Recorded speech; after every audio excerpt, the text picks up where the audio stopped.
It was a historic week for Kirby Smart and the Georgia Bulldogs on the recruiting trail. 7 commitments in 7 days.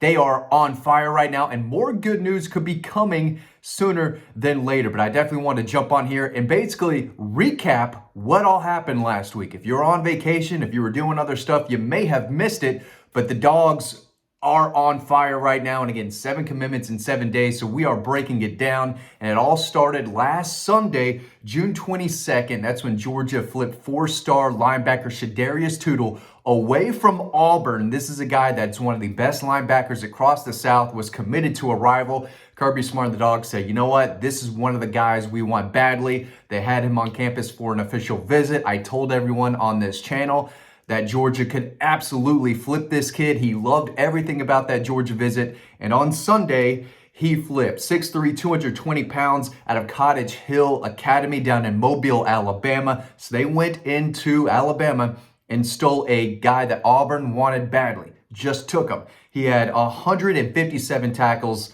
last season, 13 tackles for a loss, 2 sacks. He's the number 12 linebacker in the country for the 2026 class. It was a major flip and just the start of a, again, historic week for Kirby Smart and the Dogs. I've been covering Georgia recruiting since 2014, and I have no problem saying I don't know if I've ever seen or covered a week like this, a full week. They've had better individual days, but I do not know or remember them having a full week like they just had. 1 commitment every single day, and a lot of them were priority targets. And again, it started with flipping Shadarius Tootle. The next day, Monday, June 23rd, they landed a commitment from Kamari Brooks, their top-ranked edge guy on their board. Remember, they took 3 edge defenders in the 2025 class. They were only looking for 1, maybe 2 at most in this cycle, and it looks like Kamari Brooks was their top guy and will be their only guy they take in this class on the edge. He's a local kid out of North Oconee who chose Georgia over Alabama. Not a surprise to anyone. I've been telling y'all for months now on Dawg Post on this channel that Georgia was the team to beat here for this 4-star edge. 6'3", 235 pounds. His best football is still way ahead of him. Plays offense, defense, special teams for North Oconee. Helped lead them to a state championship. But on the edge, 131 tackles, 17 tackles for a loss, 13 sacks, 3 pass breakups, an interception, 24 quarterback hurries. This guy gets after it. He was a major Georgia target, and they landed him on Monday. The next day, Tuesday, June 24th, they landed a commitment from 3-star Cory Howard, a guy that they evaluated in the spring. They offered him. He's a promising defensive lineman out of Valdosta, 6'6", 265 pounds. Thought he might play on the edge. He's a little heavier than I originally thought, so he is definitely going to play on the defensive line. He had 36 tackles last year for Valdosta, 10 tackles for a loss, 4.5 sacks. Still fairly new to the game from what I've gathered. He's a multi-sport standout who is still, perfecting his technique, his craft. His best football is way ahead of him, and he chose Georgia over Florida on Tuesday, giving Georgia their 3rd commitment in as many days, their 3rd of the week. And of course, they were just getting started. He's the number 78 edge defender, number 805 overall in the country. That's not going to excite a lot of Georgia fans, but I'm telling you right now, he won over Trey Scott, the defensive staff. They think that they've got a blank canvas to work with. He's got size, potential, could be one of the steals in this class as far as guys who are ranked pretty low. Definitely got to keep an eye on. On Wednesday, June 25th, Josh Crawford was able to land himself a commitment from, in my opinion, the best running back in the state of Georgia, Lamar. Another guy that, this was not surprising to any of you. I said that this was Georgia's top running back target in the state. They needed to land him. This is not a guy that they could let leave the state. They still need another one in this class. They might get one of the best, but Lamar was definitely a guy that they wanted. He chose Georgia over Clemson and Miami. We've talked about him a ton, right? You also know all about him. He had a breakout junior season for Calakut County. The numbers aren't staggering, but you got to remember, he shared the carries with a senior. He ran the ball 112 times for 885 yards, just under 8 yards a carry, 11 touchdowns. Also made big-time plays out of the backfield, catching the football. But he's a big kid, 5'10", 205 pounds with breakaway speed. Dude's a tackling machine, great balance, elusiveness, home run speed. There's a lot to like about his game. And he was thrilled to be able to commit to Kirby Smart and the Georgia Bulldogs on Wednesday. So that was their fourth commitment in 4 days, and basically the middle of this historic run that they went on. So that happened on Wednesday. On Thursday, this was kind of the easiest commitment to figure out. Craig Dandridge, 4-star wide receiver out of Cambridge High School, a guy who, again, had been trending Georgia's way for a long, long time, earned an offer in January, shot up their board this spring. He is quick, he is elusive, really good speed, tremendous ball skills, 6'1", about 175, can absolutely fly. One of the best route runners you'll find not only in Georgia, but across the South, in my opinion.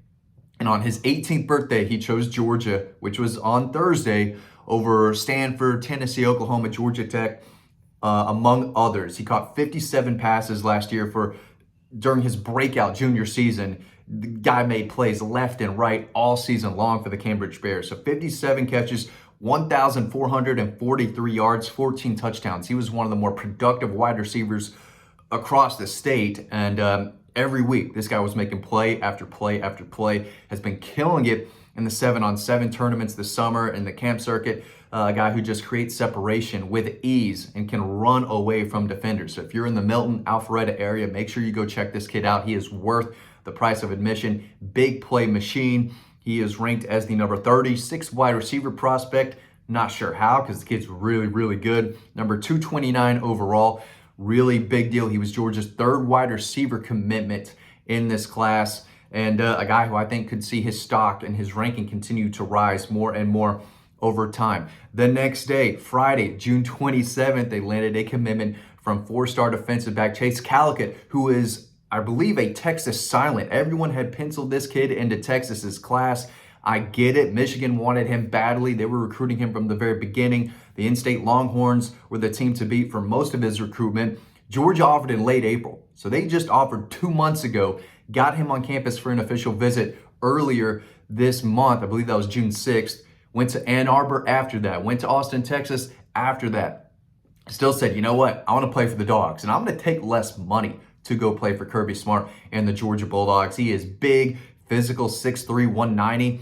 And if he can continue to, work on his cover skills, which he should absolutely be able to do, this is a guy that is going to play a ton. I love him more than his ranking. I think he's probably going to be in the middle of Georgia's class as far as where his ranking is, but I think he's going to outplay that. He's the number 15 cornerback prospect, number 117 overall.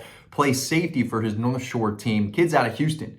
And again, a lot of people thought he was going to Texas. Georgia went in, basically stole him from the Longhorns. But this is a guy with a lot of potential. He's a hard-hitting physical defender, but he can cover as well. He can run with those bigger, longer receivers on the perimeter, makes a lot of plays, can locate the football in the air, make a play on it. I love everything about what he brings to the table, and I think he's going to be a real player for the Dogs. So that was a massive pickup, stealing him away from the Longhorns. And then Saturday, June 28th, maybe their biggest commitment of the week. They went out and landed elite defensive lineman James Johnson from South Florida. He chose the Dogs over Miami in Florida. Was always high on Georgia, but it was his official visit that won Georgia over. And again, that happened earlier in the summer. He took official visits after his official visit to Georgia and said, you know what? I loved everything about that Georgia official visit. I want to play for Trey Scott and the Dogs. I know I can compete for championships. I know they're going to get the best out of me. And this kid is explosive. He fires off the football, makes plays in the backfield consistently all game long, week after week. He's the number 2 defensive line prospect in the country, number 47 overall, made 60 tackles, 19 tackles for a loss according to Max Preps, and 5 sacks in just 9 games. Okay, the guy creates havoc, and he is tough to block. He is a bully on the defensive line. Top 50 overall prospect, number 2 defensive line. That is elite. Trey Scott went out and got him from South Florida. Major addition. So yeah, new day, new commitment. That's what we saw last week. And again, I've been doing this for over a decade now, and they've had some big moments, big summers, big days, but I don't know if I've seen a week like they just had. It was historic in my mind, and you can read all about it and more. You can watch highlights and clips of all of these commitments over on Dawg Post, so make sure you're checking that out. It was a monster week, monster month. I'm going to be breaking down all the commitments they got in June, probably in another video and another story, so make sure you're heading over to Dawg Post to read more about Georgia's class that could be #1 in the country when it's all said and done. They got some big time dudes, dogs, ballers this past week. So make sure you are reading and watching those clips over on Dawg Post. Thanks for watching. Hope you learned something, and I'll see you over on Dawg Post.